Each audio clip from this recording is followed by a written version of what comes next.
we'll know if this fits. I'll be back.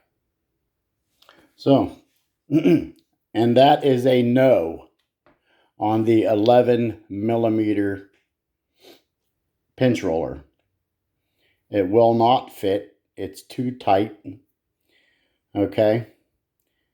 This plastic piece is so thin, if you try to sand it from the inside, you'll ruin it. Okay. So you can just forget about that. The screw is too short to put a washer underneath of this. So that is a no.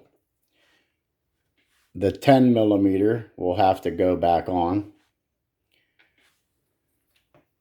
So, but there you go. This was a gigantic waste of time. So now you know. Don't try to put an 11mm on a fucking Pioneer, because it's too fucking big. Okay?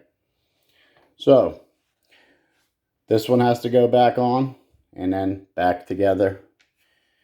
And that answers the question. So, have a good day. Party on.